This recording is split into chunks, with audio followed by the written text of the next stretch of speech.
Caught my stepson watching me at the hotel left me speechless, a true infidelity story. I thought I was alone. Just one quiet night before the tournament. But when I turned, he was watching me. Not by accident, not with fear, but with something I hadn't seen in years, longing. I froze, and before I could say a word, he whispered something I'll never forget. I wasn't supposed to feel it too, but I did.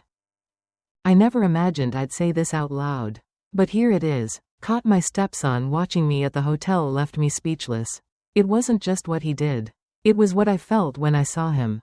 What followed, it broke every rule I thought I lived by. It started as a quiet weekend, nothing more than a simple bowling tournament in another town. My husband couldn't make it, as usual, so I brought Caleb along. My stepson, 19, polite, always quiet, always helpful. I thought I knew him. We checked into a hotel. Got a standard double room. 2 beds, nothing strange. I didn't think twice. That night, I took a shower, changed into my usual sleepwear, and slipped under the covers. Exhausted, I thought he was asleep. The room was dark except for the glow from the hallway light slipping through the crack under the door. Then I felt it, eyes on me. When I turned my head slightly, I saw him, awake, lying on his side, watching.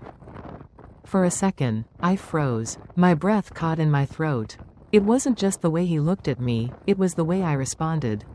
I didn't move, I didn't speak, I just watched him watch me. That's when I realized something was already broken inside me, and whatever came next, I couldn't undo it. I wasn't just his stepmother in that moment. I was something else, something I never meant to become. And that night was only the beginning. It wasn't always like this. Mike, my husband, used to be present. Kind, grounded, but somewhere along the way, he buried himself in work. One business trip blurred into another, and suddenly our marriage became a string of text messages and awkward silences over dinner when he was home.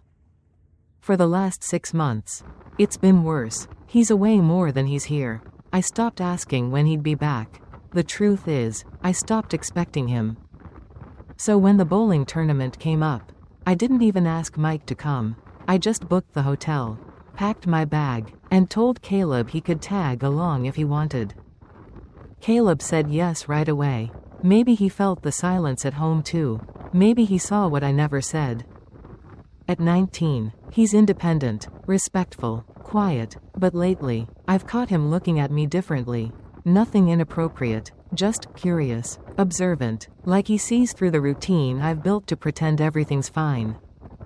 I didn't think much of it until the hotel. Until that night.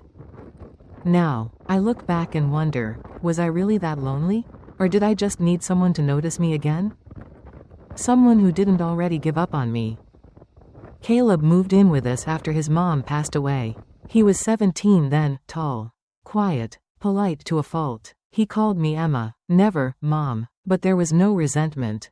Just distance, like he wasn't sure where he fit. Or if he even wanted to.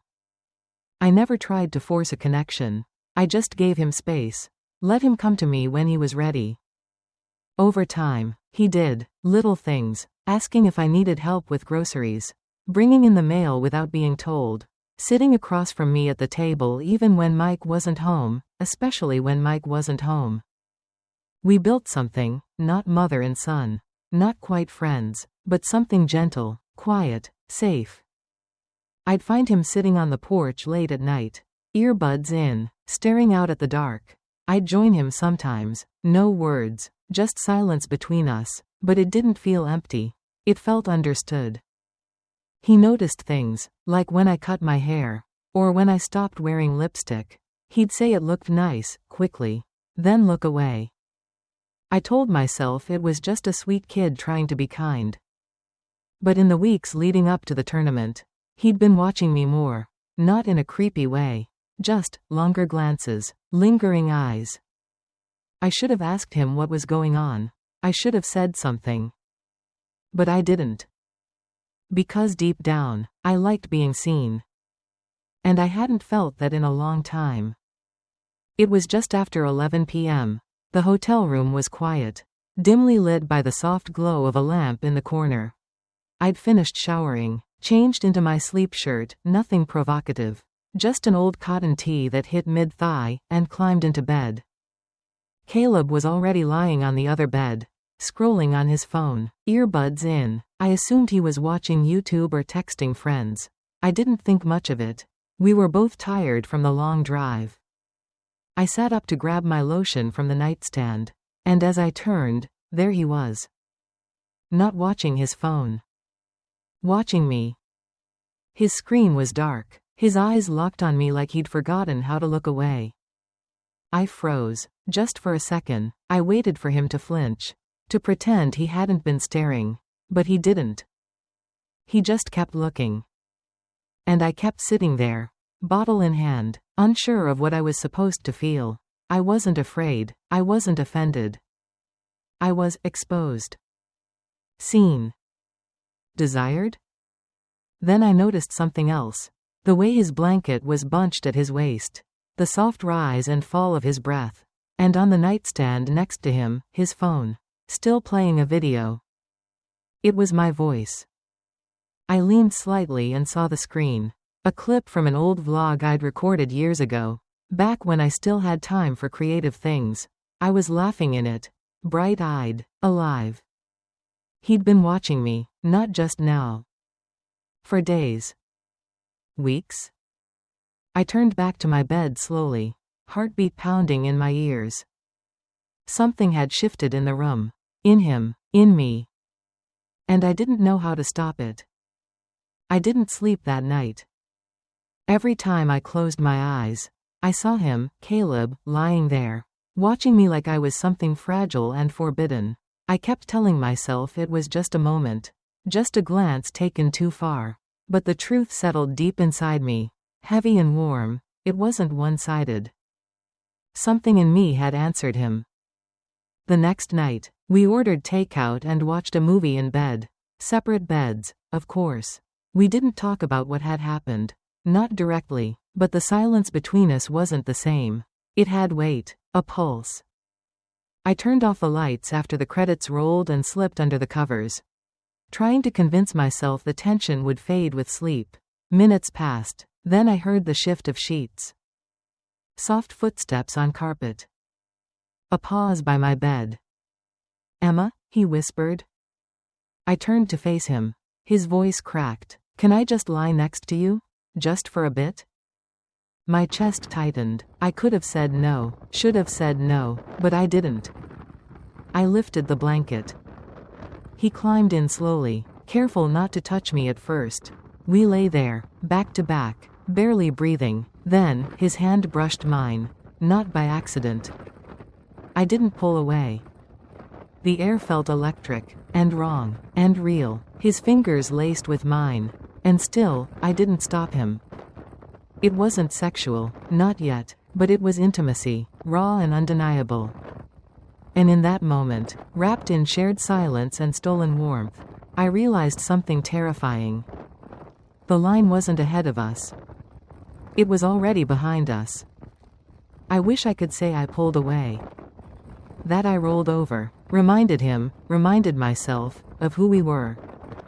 But I didn't. I stayed. We lay there, not moving, our hands still lightly intertwined beneath the blanket. His thumb brushed over my knuckle. Slow, tentative, like he was asking permission without saying a word. And somehow, I gave it. Not aloud, not even with a nod. But my stillness, my silence, it spoke for me. My heart was a thunderstorm. My mind? Static. I kept waiting for guilt to roar louder than the quiet thrill rising inside me. But it didn't, not yet.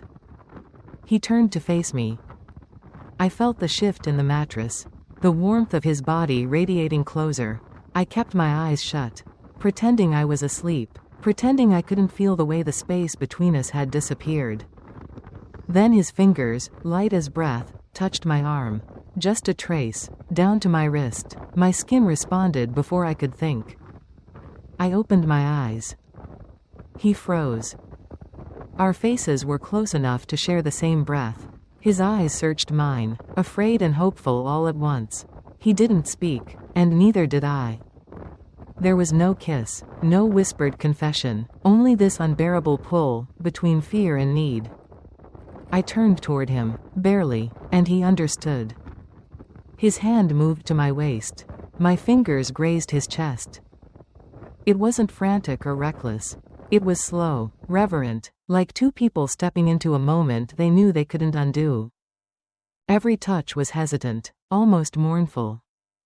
Not because it wasn't wanted, but because it was. And that was the problem. What happened that night wasn't loud. There were no fireworks, just a quiet unraveling, a surrender to something that had been building in silence. And when it was over, I didn't feel powerful. I felt hollow. Because for the first time in years, I felt everything. Morning light has a way of making everything feel more real and more unbearable. I woke before Caleb. His back was to me, breathing steady, one arm stretched across the empty space between us. The sheets tangled low at our waists. My shirt still clung to my skin, but everything else had been surrendered. I slipped out of bed quietly. My body felt foreign, like I was moving inside someone else's skin. In the bathroom mirror, I stared at my reflection. No bruises, no marks, no visible damage. And yet I didn't recognize the woman looking back. I washed my face 3 times, brushed my teeth like it might cleanse what happened, but guilt doesn't come off with water. By the time Caleb came out, I was dressed, hair tied up, coffee already brewing. I didn't look at him. He didn't say anything either. We moved like strangers performing a script we didn't audition for. Every sound, the spoon clinking, the coffee maker gurgling, felt too loud, too normal. He finally sat across from me, bowl of cereal untouched, fingers fidgeting. "I'm sorry," he said, almost a whisper. I shook my head. "Don't." Because I didn't know who he was apologizing to, me, or himself. And worse, I didn't know which one of us I was supposed to be. The silence between us wasn't just heavy now. It was permanent. And I wasn't sure if it would ever lift again. The hours after that morning dragged like wet wool. Everything I touched, my phone, a dish towel, the hotel keycard, felt unreal. Like I was moving through a version of my life that didn't belong to me anymore. I kept waiting for the shame to flatten me, for it to crush my lungs and scream, "What have you done?" But it didn't come like that. Instead, it whispered. It whispered in Caleb's glance when he tried to meet my eyes. In the way he opened the car door for me like nothing had changed. In how he looked out the passenger window while I drove us home, pretending not to notice how hard I was gripping the steering wheel. And worse than the shame, was the part of me that didn't feel regret. The part that felt alive. Seen. Wanted. How do you reconcile that? How do you carry both, the horror and the hunger? I asked myself 100 times, was it just loneliness? Was it weakness? Was it love? But love doesn't happen in the dark, behind locked hotel doors and unspoken guilt. Or maybe it does. I thought about Mike, his absence, the way he's been drifting farther and farther away, until I stopped reaching. I don't even remember the last time he looked at me the way Caleb did. But does that excuse what I let happen? Does that justify the warmth I felt when Caleb brushed his fingers against mine again before he left the room? Every answer I reached for slipped through my fingers like water. There's no neat box to put this in, no label that makes it easier to carry. All I know is, I crossed a line. And I can't go back. But I also can't move forward. Because I don't know what I am anymore. Mike came back 3 days later. He walked through the door like nothing had changed, hugged me, kissed my cheek, dropped his suitcase by the stairs. Caleb greeted him with a quiet, "Hey," and disappeared into his room before Mike could ask how the tournament went. I smiled. I cooked dinner. I laughed at the right moments. And inside, I was unraveling. I couldn't meet Caleb's eyes. I couldn't sit too close. The silence between us had shifted again, from charged to terrified. He avoided me in small ways. Left for class early, ate in his room, said goodnight through closed doors. But sometimes, I'd catch him looking from across the kitchen, just a flicker, and my chest would tighten. I wanted to talk to him. To ask if he was okay. To ask if I was okay. But I didn't. And Mike? He noticed. I saw it in the way his smiles felt thinner. The way he watched Caleb leave the room. He didn't say anything, but I knew. Or maybe he just suspected. That was almost worse. The house felt full but hollow.